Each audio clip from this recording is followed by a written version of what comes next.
Bismillahirrahmanirrahim. Assalamualaikum warahmatullahi ta'ala wabarakatuh. Apa khabar Makcik Kiah? Ni saya nak terang kat Makcik Kiah lah. Kemarin saya buat cerita pasal bila nak dapat bantuan prihatin nasional. Hari ni saya nak beritahu kat Makcik Kiah dengan Pak Mat Tempe. Pak Mat Tempe pun kena dengar juga pasal benefit ni dapat kat Pak Mat Tempe juga, bukan kat Makcik Kiah saja. Okey. Hari ni saya nak bagi tahu tentang macam mana untuk mendapatkan bantuan prihatin nasional, sebab ada yang banyak tak faham lagi macam mana cara nak memohon. Okey, dia macam ni. Senang je. Kalau dia dalam golongan B40, yang gaji 4,000 ke bawah, pendapatan, kena faham pendapatan isi rumah. Maksudnya pendapatan Makcik Kiah dengan Pak Mat Tempe dicampurkan dua tu, berapa jumlah pendapatan dia dapat. Okey, kalau pendapatan dia kurang daripada 4,000, Makcik Kiah dengan Pak Tempe akan dapat RM1,600. Okey, di situ dia ambil data untuk sebelum ni Makcik Kiah pernah berdaftar dengan bantuan sara hidup, BSH. Yang itu Makcik Kiah tak payah risau. Kalau Makcik Kiah tiap-tiap tahun duk dapat bantuan sara hidup tu, Makcik Kiah tak payah buat apa-apa. Sebab apa? Sebab nama Makcik Kiah dah ada dalam database. Okey. So tak payah risau. Nak rasa nak kena mohon, tak payah mohon lagi dah. Pasal nama Makcik Kiah dah ada. Okey. Ada yang tanya saya, sebelum ni mereka mendapat memohon bantuan sara hidup tetapi tidak lulus. Maksudnya dia tak layak. Okey. Jangan risau. Kali ni dia tak kira, kalau bantuan sara hidup tu dia tak kira layak ke tak layak. Dulu kita mohon, pihak lembaga hasil akan mengkaji tentang permohonan tu adakah dia layak untuk mendapat bantuan sara hidup. Okey? Banyak yang kena reject. Makcik Kiah tak risau. Sebab apa? Kalau Makcik Kiah ada daftar dengan SSM pun tak risau. Dulu kalau siapa yang daftar dengan SSM, yang berdaftar dengan bantuan sara hidup, dia tak dapat. Tak usah risau. Sebab apa? Kenapa saya kata tak usah risau? Sebab orang yang dulunya dalam golongan M40, iaitu gaji yang 4,000 hingga 8,000, tak dapat. Nampak? So bantuan sara hidup untuk orang yang gaji 4,000 hingga 8,000 ni, dalam golongan pertengahan ni, M40 ni, tak dapat. Tapi kenapa kerajaan bagi? Sebab tu saya kata jangan risau.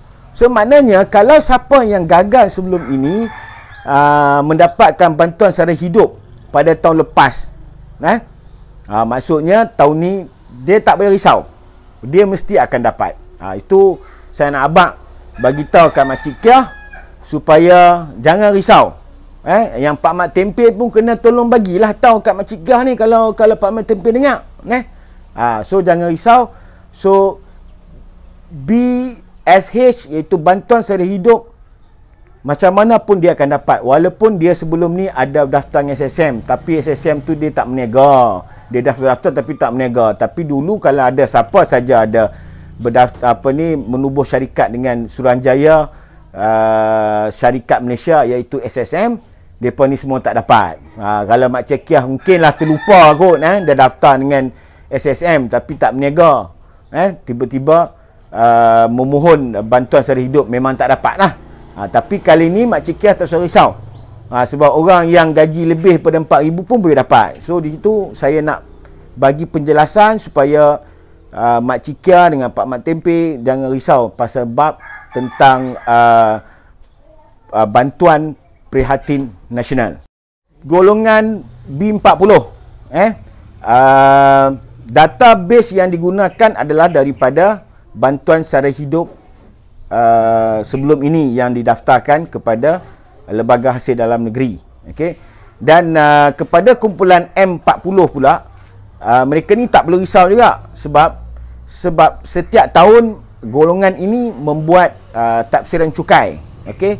So maknanya mereka tak perlu risau sebab nama dah ada dekat situ. Sebab semasa kita nak menghantar borang pencukaian tu, kita dah kita dah meletakkan nombor akaun, nombor telefon, nama bank, semua tu bagi saya tak perlu risau, tak perlu nak risau sebab kalau siapa yang dah memohon tak payah buat apa lagi. Cuma kalau mungkin ada yang sebelum ni tak dapat, yang tak dapat, mungkin depa ni semua makcik Kiah nak apply balik lah kata contohnya.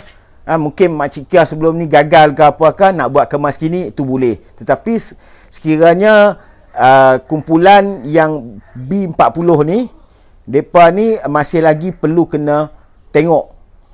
Mungkin terlepas, mungkinlah sebelum ni ada yang tak dapat, ada yang dapat, mungkin ada yang kecewa tak mau daftar dengan bantuan sara hidup, rugi, kena pergi daftar dia melalui online. Nanti online ada dia punya, nanti saya akan tertera seperti di bawah ni, pergi dekat website tu, pergi daftar. Kalau makcik Kiah tak tahu, Pak Mat Tempe tak tahu, minta tolong orang, tolong orang daftar. Jangan tak daftar, rugi kalau makcik Kiah dengan Pak Tempe dah daftar bantuan sara hidup, tak payah risau, tunggu je duit tu masuk. Tapi bukanlah tunggu hujung bulan 4 dengan bulan 5. Okey, saya nak bagi tahu kat makcik Kiah pasal kaedah bayaran. Okey. Dia ada sekira makcik Kiah ada buku akaun, ada akaun bank lah akaun bank, makcik Kiah tak risau. Nanti kerajaan akan masukkan duit pada makcik Kiah, terus masuk dalam akaun. Akaun lepas tu pergi cucuk je duit tu. Tak usah risau. Okey, kalau kata makcik Kiah, mana nak tahu makcik Kiah ni bank banyak. Dia dalam duduk kampung ni bank akaun berlambak ni kadang kan. Dia berlambak, duit berlambak. Orang kampung ni dia kaya daripada orang bandar.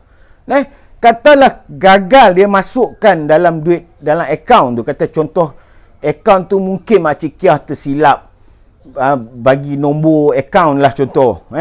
Kata ada 12 angka, makcik Kiah pergi bagi 11 angka. Tak cukup satu angka lagi, tak berjaya masuk. Itu makcik Kiah tak payah risau. Pasal makcik Kiah pergi Bank Simpanan Nasional, BSN, pergi ambil duit kat sana. Tak usah risau. Jangan risau pasal bab bantuan ni, jangan risau. Kalau katalah sekarang ni makcik Kiah tak ada akaun pun. Tak ada akaun, tak apa. Boleh pi bank simpanan nasional, pi beratok, pi ambil duit kat sana lah.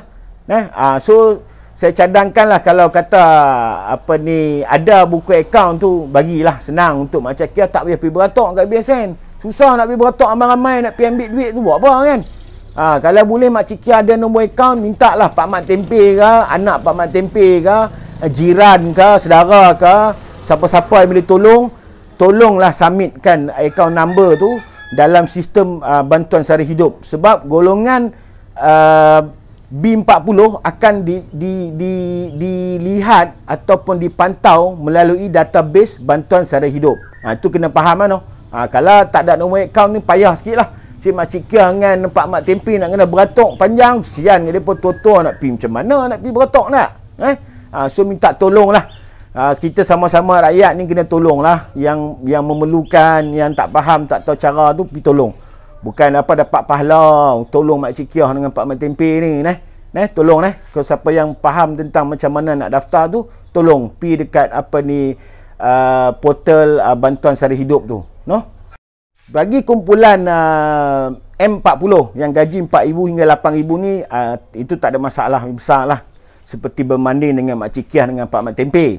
Sebab bila mereka menghantar borang cukai kepada lembaga hasil dalam negeri, dari situ kita dah disuruh isi nama bank, nombor akaun bank, nombor telefon, semua dah ada dalam tu. Tak payah risaulah siapa yang dah setiap tahun buat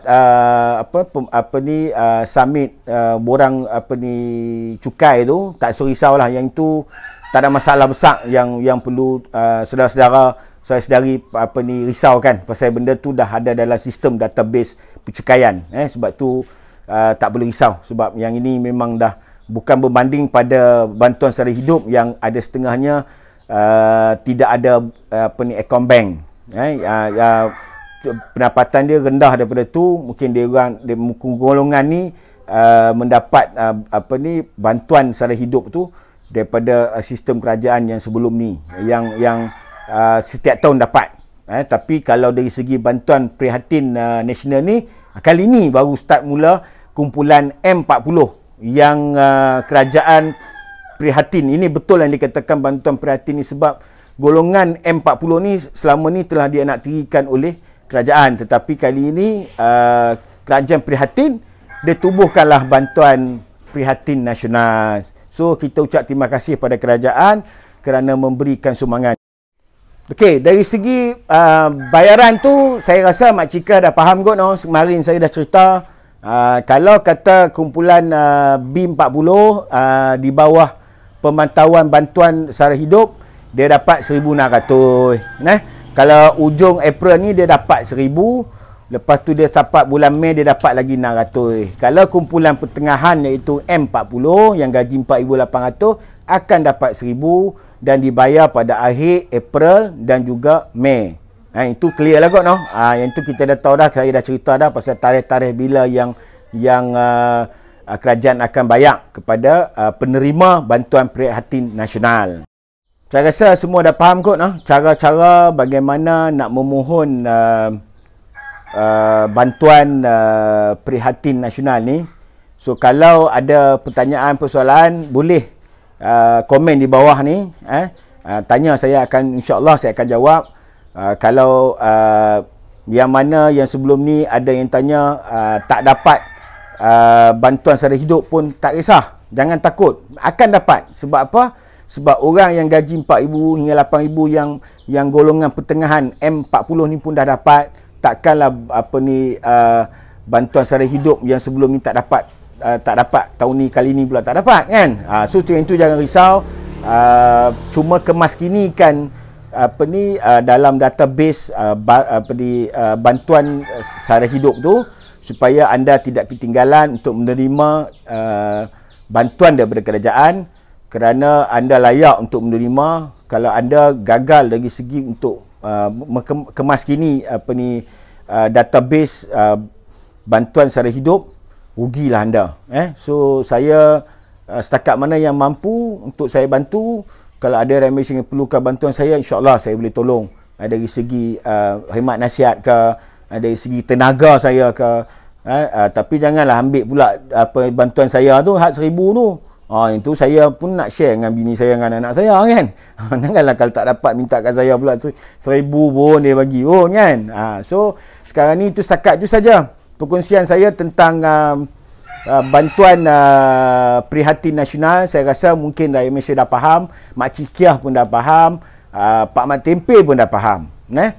So rasa tak ada masalah kot kalau tahun lepas Pak Mat Tempe dengan Mak Cikiah dah dapat bantuan sara hidup. Jangan risaulah, memang akan tak risau lagi di segi tu dah.